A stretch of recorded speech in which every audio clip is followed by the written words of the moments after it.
We have heard numerous myths about awakening, and in this video I would like to debunk all the misconceptions and misunderstandings about a spiritual awakening. There are many questions that arise within ourselves regarding this realization.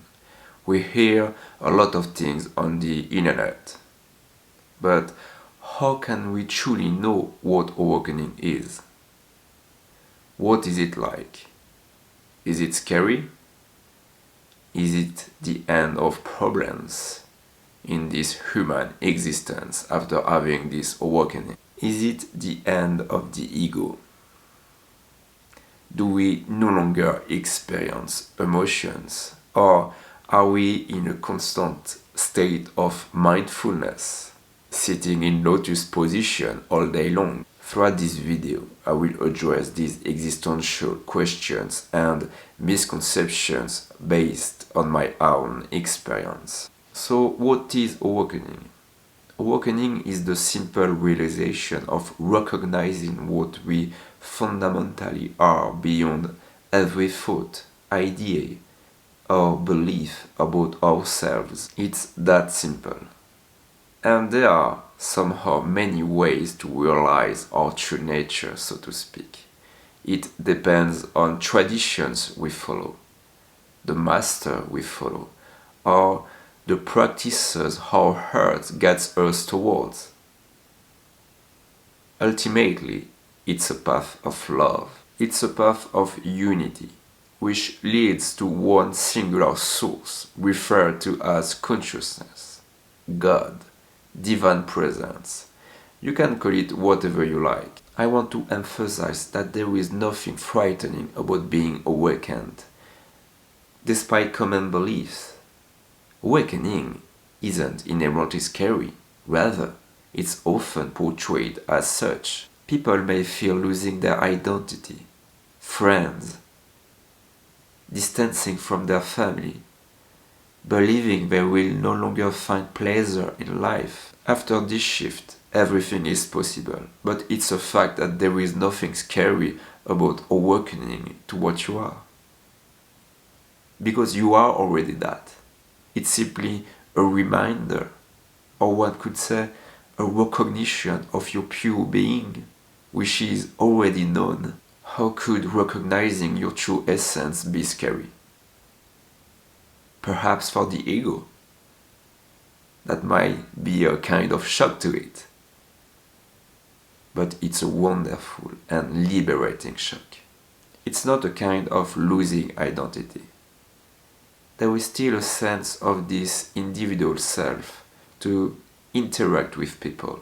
I would say to operate in this world, even if it's a dance of consciousness without separate entities. But it's just slightly on the surface, because deep within you have the profound understanding that you are not that. At the end of the day, it's simply the realization that, oh, okay, I'm not what I believed myself to be. This is liberating.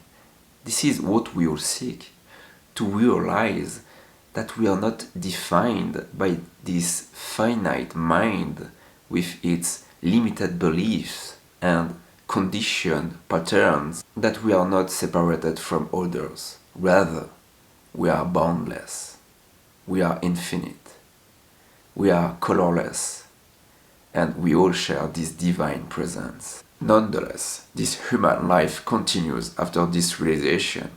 I didn't leave my family. I still go to work. I still have preferences. I engage in sports and so on. However, challenges and health issues still occur. It's a myth that after awakening, this physical body becomes invincible and immune to illness. The truth is, there is no identification with what occurs, thus no suffering. So what is it like to be awakened? It's the main question that many individuals ask. First of all, it's simple. It's not exotic, as Rupert Spira would say. It has nothing to do with an ecstatic experience or experiencing potent bliss all the time. So awakening is somewhat quiet, silent, familiar. There is a sense of emptiness, of vastness that never leaves you. There is also this peace in the background, so to speak. Even while experiencing emotions such as sadness or fear or being sick or enduring pain, this peace is there because it's inherent to our true nature. We are now, always now.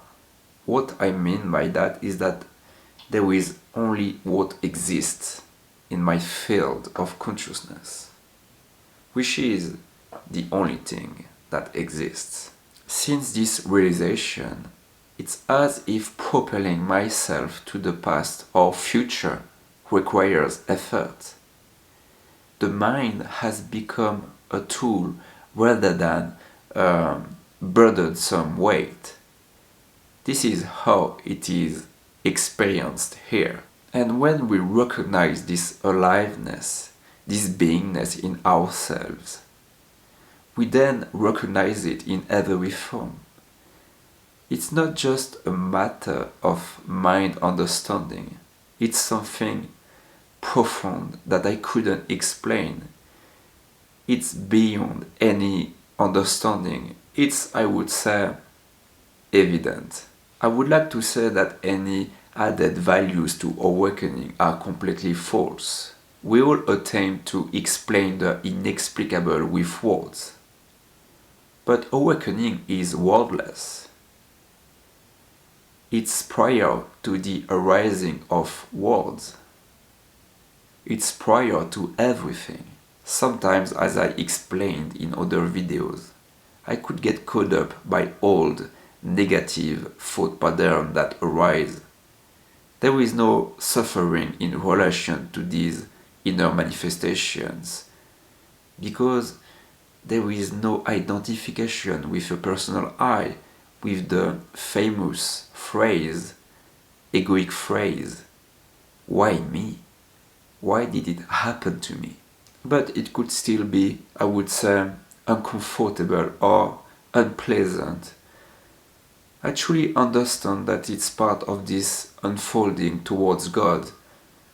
It simply needs to be seen or purified, and emotions could still arise. In my own experience, it's quite rare and lasts less than 1 minute. There are no internal narrative stories added to the emotion. There is simply emotion arising. No attachment. No clinging. Nothing more. We are, in a sense, the imperfection within the perfection. And there is a beauty in being imperfect. I don't know how to explain that. But if you dive into emotions, there is a joy behind them. After awakening, even the ordinary or the mundane aspect of life become extraordinary, or I would say fresh. There is a newfound clarity and freshness that accompany it. When you open up the dimension of reality, everything is, colors, forms, whatever. Everything feels somehow new all the time.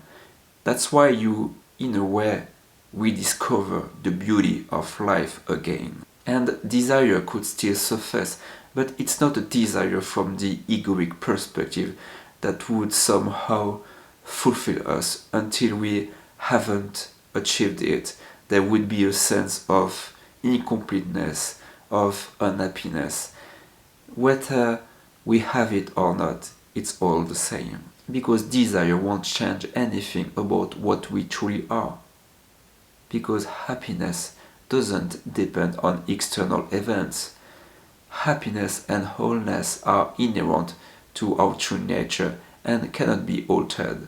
Therefore, the sense of dissatisfaction ceases after awakening. To conclude, it's important to mention that we all possess an inner world that is infinite compared to the outer world. Our inner world is reflected in the outer world. That's why there is a lot of chaos nowadays. We need to return home and cease to create an inner chaotic world that doesn't exist. Remain present now, because this moment is the only moment that actually exists.